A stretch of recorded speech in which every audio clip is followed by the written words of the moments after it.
What if I told you that Messi once scored a penalty so controversial, FIFA had to rewrite the rules?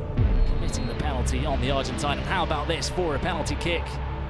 Tonight, I'm showing you 6 moments where La Liga legends didn't just break records, they broke football itself. And one of these changes still affects every single match you watch today. Over the next 20 minutes, I'll show you the moments so controversial, so unforgettable, that football itself had to adapt.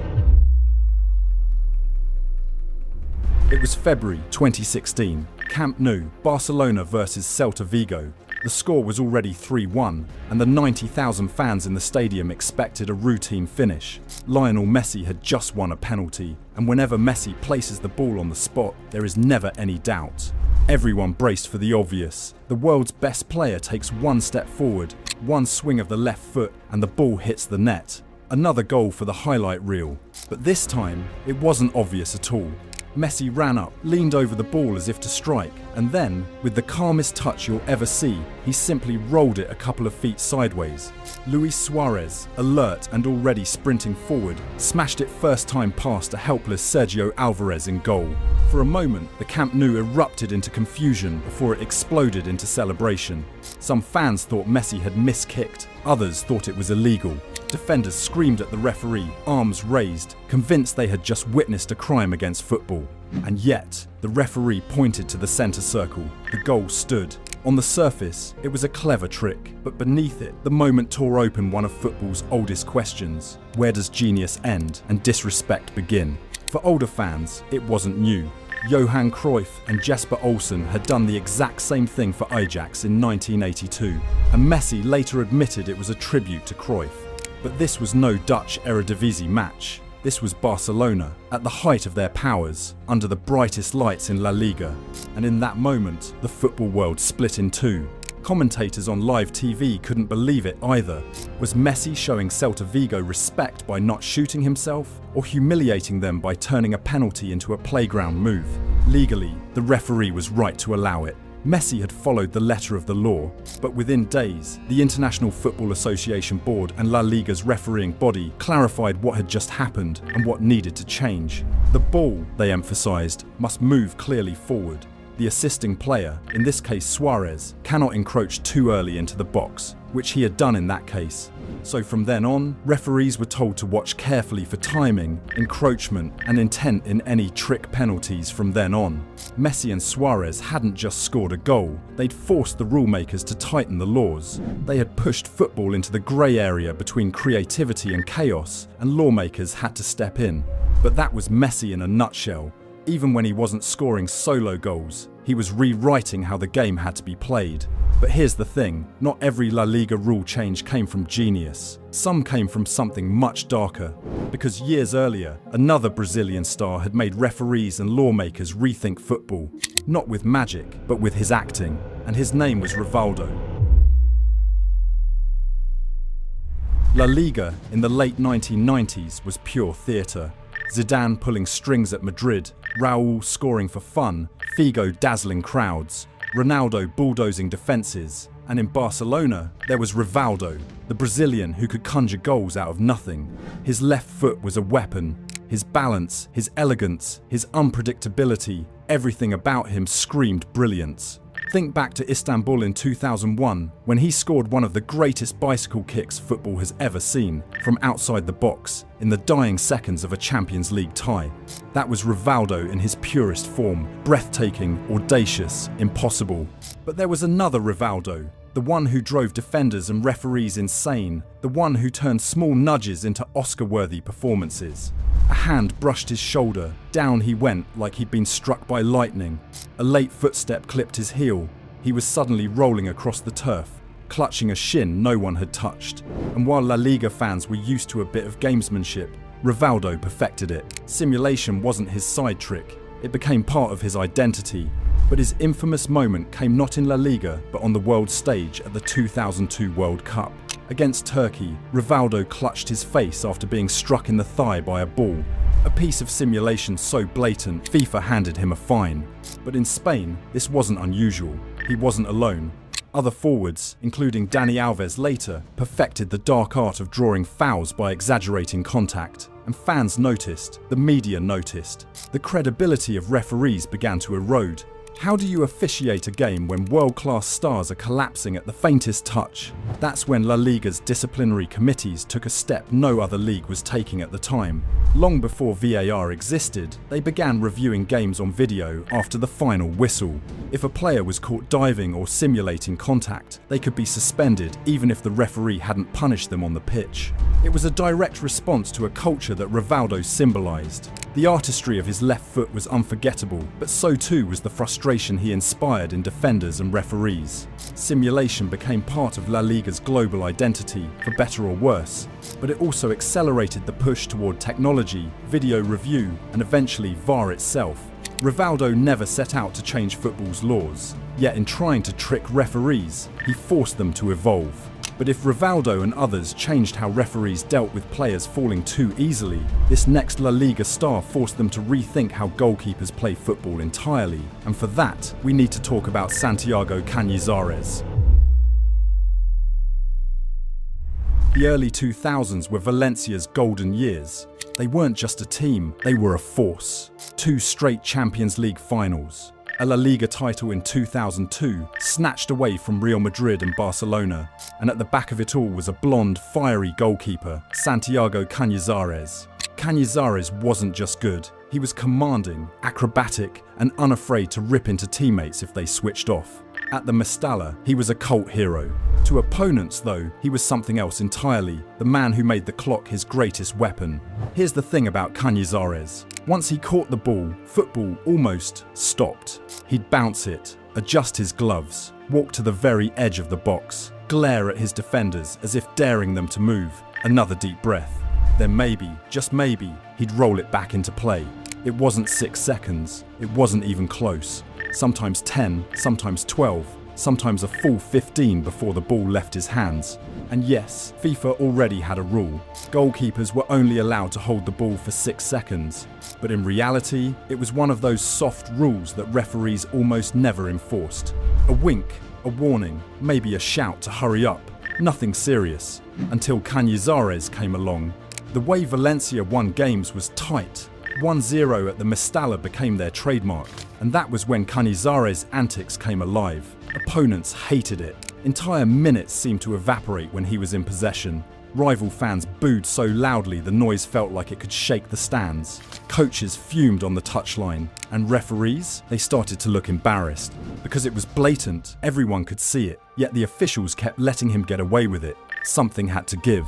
Eventually, La Liga had had enough. Referees were ordered to clamp down. The 6-second rule, long ignored, suddenly had teeth. First, verbal warnings, then the yellow cards, and finally, the unthinkable, awarding indirect free kicks inside the box if a goalkeeper delays too long. Cañizares had become the case study. His name came up in refereeing workshops as the prime example of what happens when the soft rules aren't enforced. La Liga was done being mocked for letting time vanish into thin air. Of course, he wasn't the only guilty party. Goalkeepers across the world were stretching those 6 seconds. But Cañizares had pushed it to such extremes in such high-profile matches that referees had no choice but to make an example of him. But while Santiago Cañizares forced officials to rethink how much time goalkeepers could waste, another La Liga star was busy testing something even more sacred than time, the very definition of fair play itself. For him, every goal wasn't just a number on the scoreboard, it was theatre.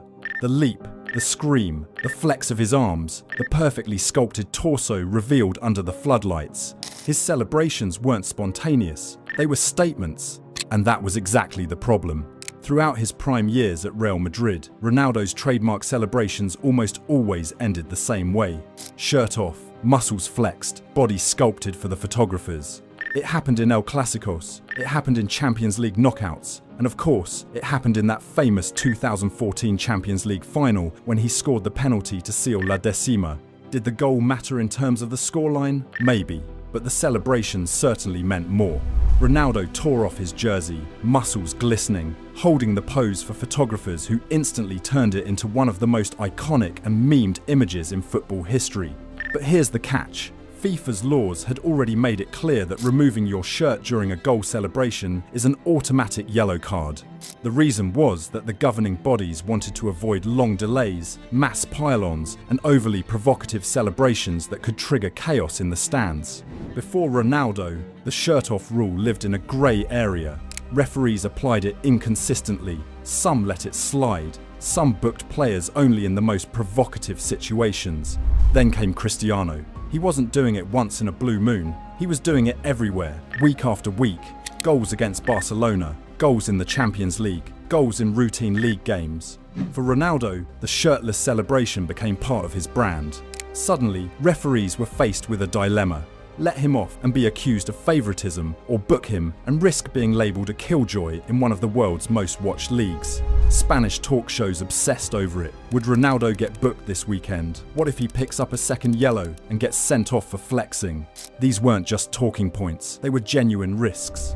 On multiple occasions, Ronaldo put himself one booking away from suspension, simply for showing his abs. Eventually, La Liga had no choice. Refereeing bodies in Spain clarified it in no uncertain terms. Shirt off equals yellow card, always, no exceptions.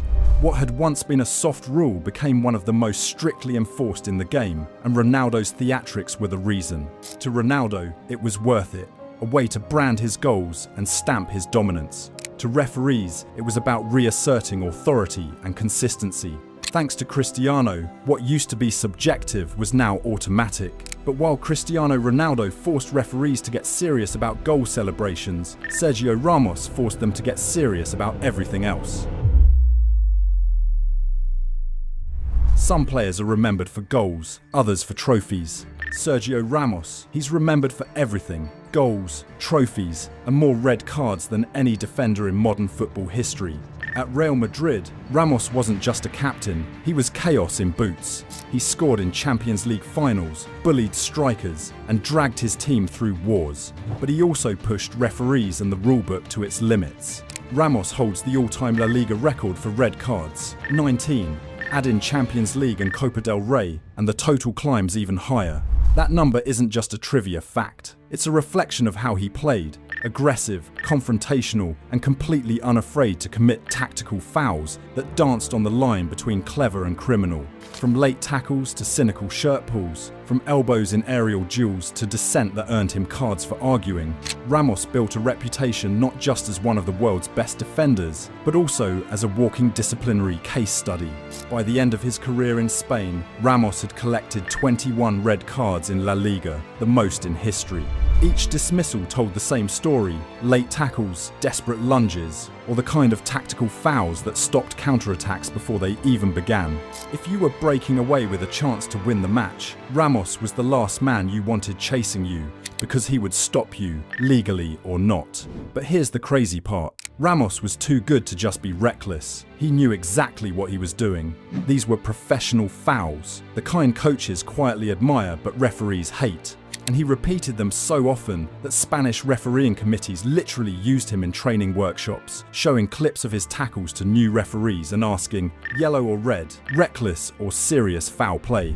Ramos became the exam question. But it wasn't just the fouls. Ramos was a master of the dark arts. He argued with referees until they cracked. He bought time for his teammates to recover. He threw in an elbow here, a tug there, and then stared down the official as if daring them to show the card. Sometimes they did, sometimes they didn't. But every match with Ramos felt like a psychological war between player and referee. In the end, he left two legacies. One, as a serial winner.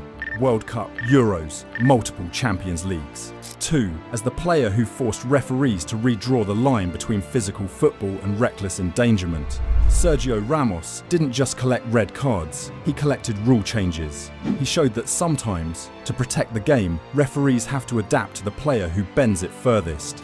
And if Ramos changed the rules through aggression, his Barcelona rival, Ronaldinho, countered with artistry, transforming even free kicks into a trick show that required new definitions. Ronaldinho never just played football, he had the smiles. He turned every match into a theatre, every touch into a trick, every free kick into a magic show. In the mid-2000s, when Barcelona ruled Europe, defenders were terrified of his dribbles and keepers dreaded his shots. But perhaps his most mischievous invention didn't come from a nutmeg or an elastico. It came from standing still, with the ball placed neatly on the grass and a referee's whistle still echoing through the stadium. Football had always carried a simple code about free kicks. If the referee blew the whistle once, you could play quickly, catching the defense off guard before the wall was set. If the referee stepped in, pointed at his whistle, and gave you the signal, it was ceremonial. That meant you had to wait. Everyone thought they understood this unwritten rhythm. Then Ronaldinho arrived. With him, nothing was simple. Sometimes he would wait patiently, as if preparing a trademark curler. Then, just as the goalkeeper turned to shout at his wall, Ronaldinho would stroll up and casually roll the ball into the net. This famous free kick against England is a typical example. Or this one, where he steals the free kick from Roberto Carlos. Other times, he bent down, tugging at his socks, pretending to lace his boots. Defenders relaxed, the wall dropped its guard, and in that split second, he would whip the ball goalwards while nobody was ready.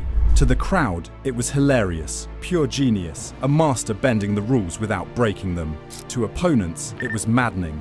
By 2005 and 2006, his antics had become infamous. Against Sevilla, he ambled away from the ball, feigning disinterest, then spun and struck it clean before the wall had even formed. The Camp Nou roared, but on the touchline, opposing managers fumed. How do you defend against someone who treats the laws like suggestions? The referees were caught in the middle. The rules said a free kick could be taken quickly, but there was no clarity on how long you had to wait, or how much theatre a player could add. Ronaldinho lived in that grey zone. Was he playing the ball, or was he still pretending? Was the wall set, or were they being baited? Week after week, these questions hung in the air.